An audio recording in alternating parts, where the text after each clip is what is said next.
In the desert, the whole community grumbled against Moses and Aaron. The Israelites said to them, "If only we had died by the Lord's hand in Egypt. There we sat around pots of meat and ate all the food we wanted, but you have brought us out into this desert to starve this entire assembly to death."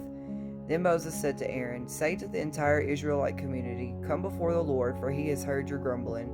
While Aaron was speaking to the whole Israelite community, they looked toward the desert, and there was the glory of the Lord appearing in the cloud. The Lord said to Moses, "I have heard the grumbling of the Israelites. Tell them at twilight you will eat meat, and in the morning you will be filled with bread. Then you will know that I am the Lord your God."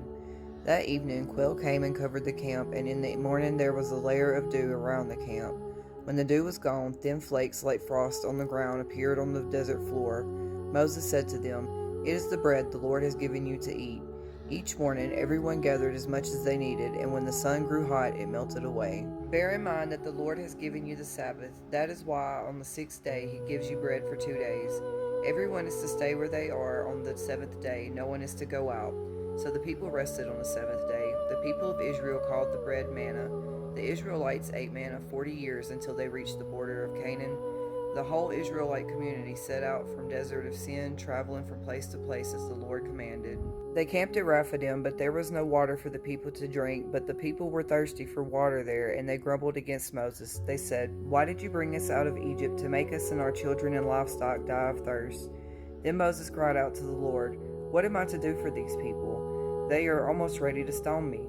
The Lord answered Moses, "Go out in front of the people, take with you some of the elders of Israel, and take in your hand the staff in which you struck the Nile, and go. I will stand there before you at the rock of Horeb. Strike the rock, and water will come out of it for the people to drink." So Moses did this in the sight of the elders of Israel. And he called that place Massa Meribah, because the Israelites quarreled, and because they tested the Lord, saying, "Is the Lord among us or not?" The Amalekites came and attacked the Israelites at Rephidim. So Joshua fought the Amalekites as Moses had ordered, and Moses, Aaron, and Hur went to the top of the hill. As long as Moses held up his hands, the Israelites were winning, but whenever he lowered his hands, the Amalekites were winning. When Moses' hands grew tired, Aaron and Hur held his hands up so that his hands remained steady till sunset. So Joshua overcame the Amalekite army with the sword. Then the Lord said to Moses, "Write this down on a scroll as something to be remembered, and make sure that Joshua hears it, because I will completely blot out the name of Amalek from under the sun."